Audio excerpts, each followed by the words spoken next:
revise and edit your essay at the end of the process. I mean, your writing process, but you have to keep revising and editing your essay from your outlining to your final draft. Okay, that means you have to do it throughout the process. Okay, and today we will look at the style, the mechanics, and the format of your essay. Like I told you, your essay is supposed to be put in the right format at least. Okay, apart from the content, you have to pay on the form. Okay, so let's. Okay, I do have a question. Yeah, this one. When should we revise our draft? For those who are late, or the other ones you hear, I would like you to answer this one more time. My question is, when should we revise our drafts? Anybody volunteer? Anybody volunteer to answer this question, when we should revise our drafts? If I listen to me carefully enough, you definitely can answer this question because that's very simple. I have just finished talking about that. Who volunteers? Anybody volunteers? Okay, so if nobody volunteers, I will pick someone here. Okay, Trịnh Thị Quyên, hi Quyên. Hello, Trịnh Thị Quyên, are you here? Trịnh Thị Quyên, are you here? Hi, what's wrong? If you have something, yeah. Sorry. Okay. So answer the question, please. It's on the screen. My mom used my account, so she changed her name. This is my mom, not mine. So, what's your real name? I'm Thảo Nguyên. Oh my God. Okay, so I will rename you. Thảo Nguyên. That's fine. Okay, so yeah, that's the reason why when I call when you call your name, you do not know that I mean you, right? Okay, Thảo Nguyên. So let's share your answer to this question, Nguyên.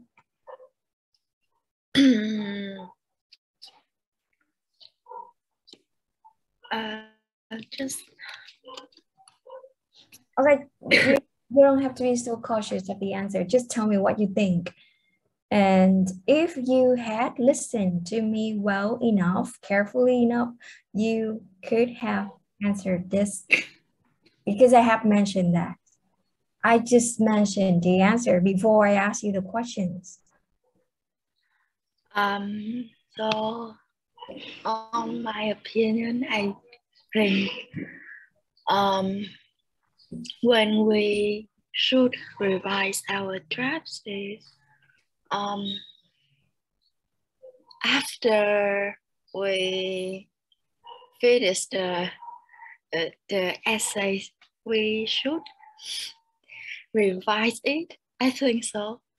Well, that is a very popular consumption, and that's what I told you. We shouldn't wait until the end of your writing and then you revise them. It's not good at all because when it comes to the wrong format, the wrong form, how can you change? That means you have to go from the beginning, you have to start over from the beginning. So that would take more time. And the answer is you have to do it during your writing process, throughout the process, from the step of outlining to the final draft. Yeah, I have just shown you this. I've just shown you this line, and you're supposed to get the answer to this. You have to revise and edit your essay throughout the process, from your outlining to your final draft, to make the task less complicated. And like when you start with mistake and then that was a mistake, you can correct that right away and wait. Don't just wait for that mistake to become more serious and then you edit that, you revise that. That will cause fundamental consequences. Okay, so that's it. And I do have one term to introduce to you that is called ethos. Okay, ethos. In your essay, you have to convey your ethos. So what does it mean by ethos? Can you see the question I put there, right? You see the question I put there. Okay. What do you think the audience wants from your essay, everyone? I do have one question for you. When the audience read your essay, what do you think they need from your essay? What do you think they need from your essay? Hồng Ngọc. Hello, Hồng Ngọc. Yeah, I can hear you very well. So I have a question. When your audience read your essay, what do you think they need from your essay?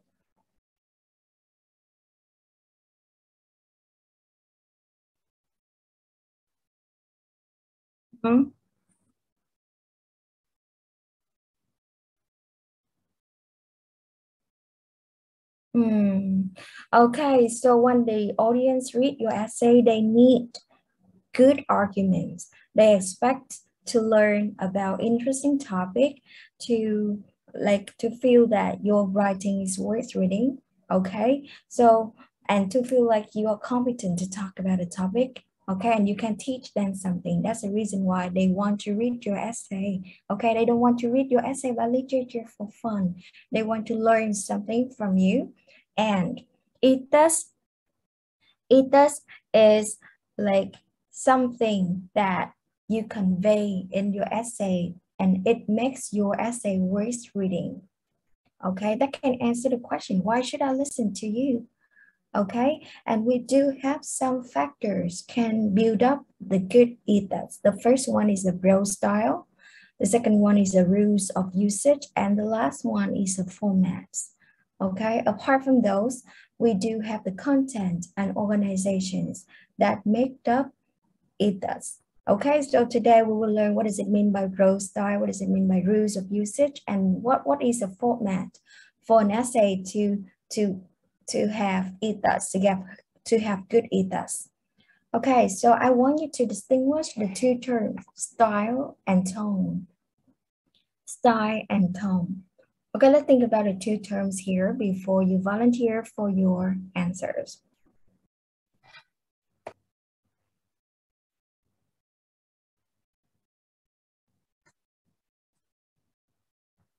Style and tone.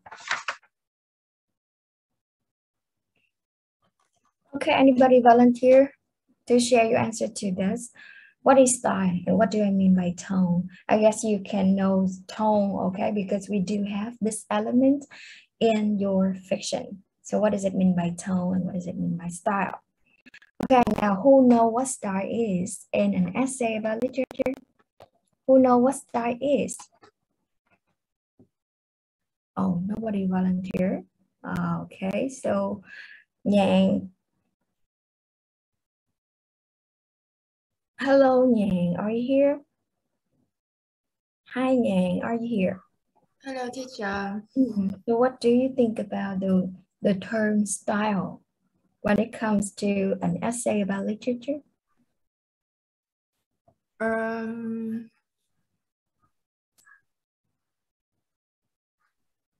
Hello? If you have, yep. The style of literature can be, for example, like one of Thai drama. I mean the style in your essay about literature. I do not mean the style in a fiction work. Okay, this is about your own essay. That's not a fictional work. Okay, so Wing Fang, what do you want to share with us? I think style here is the way how you use English how to use how you use English correctly, precisely. For example, have a call, have a meeting, or make an appointment, have a good impression on, for example. You mean the style here, that's the way you use your language in your essay, is that? Yeah. That's good. Okay, you see, we do have like I just convey your sense in a very simple way of language, but you make it complicated. Okay, so you're almost right. The style here, that is the way writers put words together in units of thoughts. Okay, in this case, units of thoughts, they are sentences and plan sentences together to make larger units, paragraphs, essays, and books. Okay, to sum up, style is the way you put your words together in units of thoughts. And we have units of thoughts. They can be sentences, they can be paragraphs, they can be essays, they can be books. Okay, the way you use your word to put across your idea. Okay, that is the style. That's the reason why we can have some ironic style, sarcastic style, okay, or formal style. That's the way you use your language, okay, to put across your idea. That's just simple that way. And tone, if you pay enough attention to the lesson, what the elements of fiction are, you will know what tone is. What does it mean by tone? Anybody volunteer to talk about the tone? We do have a keyword usually associated with tone. Tone is Thảo Linh. What is tone, Linh? Yes, Miss. What is tone? I think tone is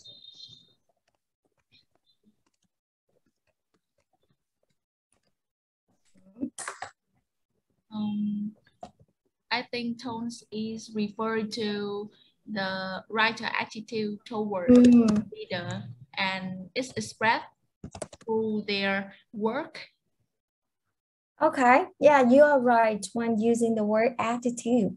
Okay, tone, that is a writer's attitude toward the materials and readers. The materials here, they are fictional words. It can be poems. It can be like a play. Okay, attitude of the writer towards the materials and the writer, and you convey the tone through your style. Okay, tone is your attitude, because in this case you are the writer. Okay, your attitude towards the materials and reader, and you convey tone through your style. You see, the way you use your language can express your tone, whether you're feeling something positive or negative, or you feel this one is tragic or humorous. Okay, so that's the way you use style and tone to make it the prose style. Okay, that is the very first element in the ethos. Okay, for those who are late, I would like to explain again. What does it mean by ethos? Ethos, that something. Okay, that's something make the reader feel that you're writing worth reading. And we do have some elements that can make up ethos. The first one is the prose style. I told you that comprises of a style and tone. And now I'm gonna move on to the rules of usage, which is the most important part of our lesson today. The rules, because that is a rule you have to remember. Okay, we don't have any explanation with this. You have to remember these rules. Okay, the rules of usage. This is the way educated speakers and writers in USA, or I mean, the educated speakers and writers in the native country, I mean, in the countries that use English, okay, on formal and semi-formal occasions, you know, like rules of usage are for those who are well educated, who are writers, okay, in US or Britain, or the countries that they use English as the first language. Okay, and they use the rules of language, I mean the rules of usage, to add clarity and to help communicate your ethos. This is the one I told you before. Ethos, that's something makes your essay worth reading. Okay, so the first one, let's talk about quotation. What does it mean by quotation? Okay, before we start, I would make sure that you all understand what it means by quotation. Yeah, we may learn new terms in this lesson. Thảo Nhi, do you know quotations? Thảo Nhi, do you know quotations?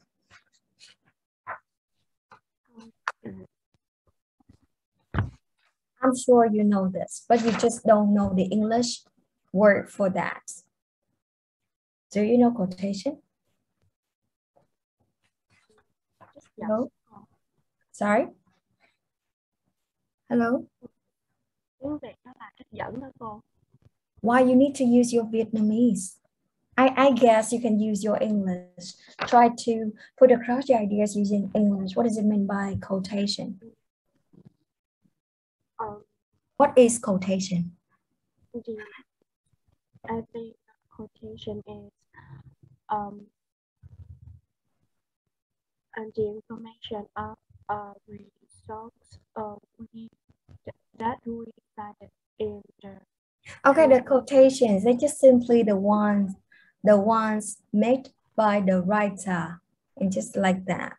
Okay, quotations, they are the sentences, they are the direct speeches or reported speeches in the work. Okay, quotations, they are the product of the writer, not you.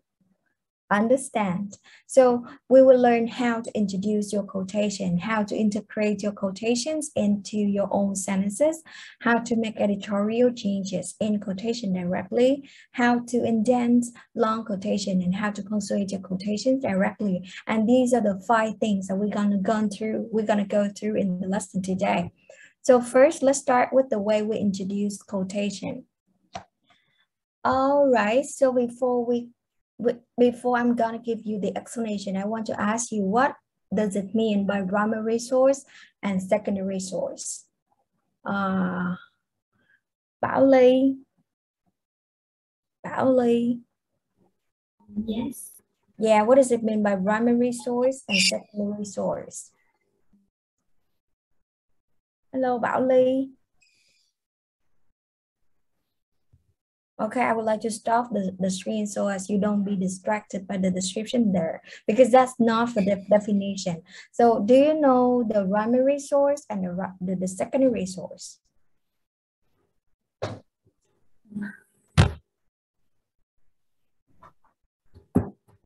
Hello, Bảo Ly, are you here? Are you still here? Ủa các bạn sao vậy ta? Mấy cái term này mình học rồi. Primary source học rồi, secondary source cũng học rồi. What's wrong? Or you were absent from the class that day? Hello. Bảo Ly, are you still here? No, Sorry? I don't remember.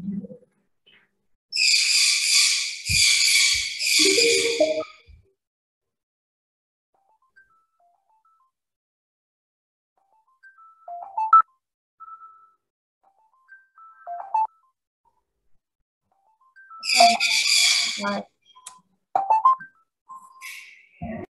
Okay, everyone, because something wrong here, so I need to text the IT guide for him to extend the time for us. Okay, các bạn hình như là bạn không có để ý với những cái term ha, tại vì thực ra nếu mà bạn không để ý cái term thì cái bài học này sẽ rất khó, tại vì nó sẽ quay lại những cái terms mà mình đã học rồi, tại vì đây là cái bước edit chứ không phải là bước plan nữa, cho nên là nếu mà bạn không nắm những cái đó thì cô nghĩ là khi mà cô giải thích cái mới bạn sẽ không hiểu gì hết.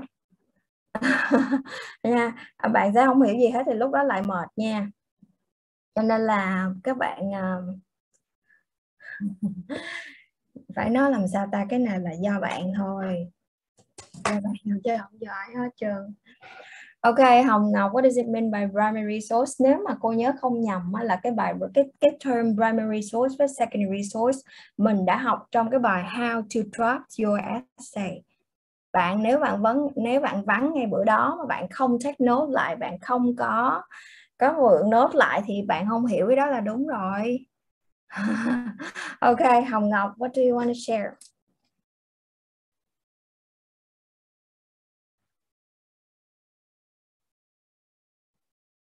Ừ.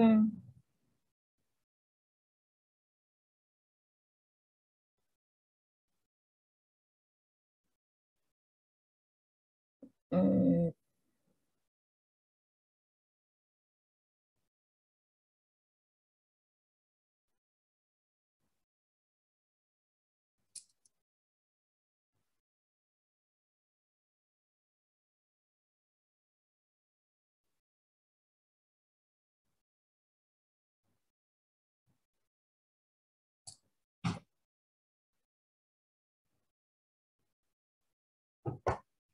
Okay, to make it short, I would like to say the primary sources, they are ones from the work itself. Okay, the speeches, the events, the characters, the comments from the writer within the work itself. That is primary source. And the secondary source is the one by other critics, is the information you take into consideration from the writer's background, the writer like personal life, so we call them secondary source. Cô nghĩ là các bạn có hoàn toàn có thể đoán được primary source và secondary source là gì dựa vào cái từ đó thôi.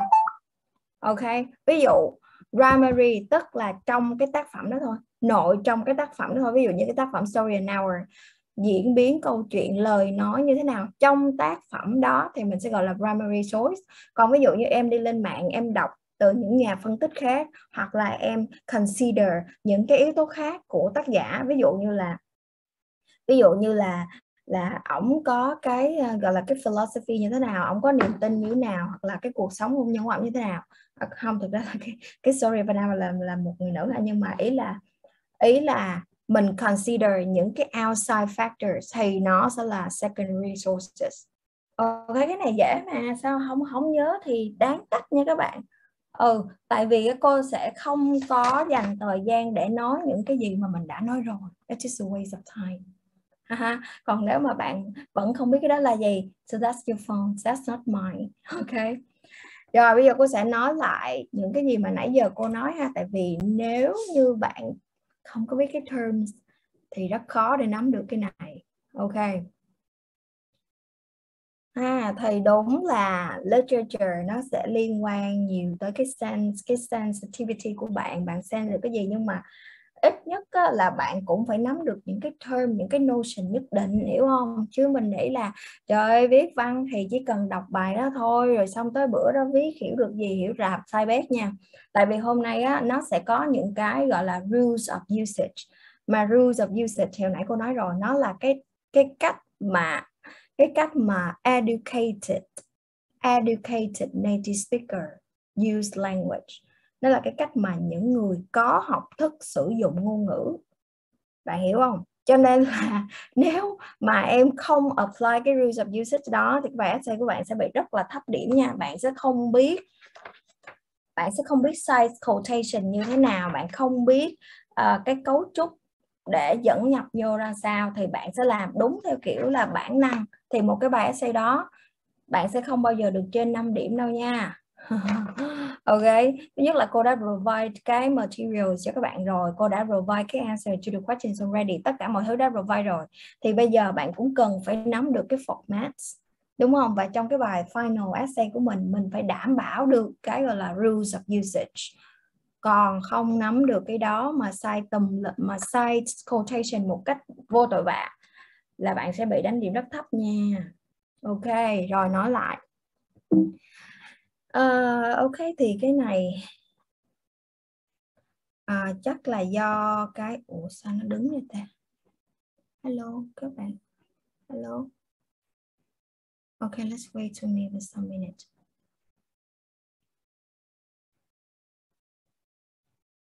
Rồi, cái này là hồi nãy cô nói rồi ha, cái chuyện mà bạn edit với lại revise nó không phải là câu chuyện tới lúc bạn làm xong đâu. Các bạn luôn nghĩ là làm xong mới edit là sai bét nha.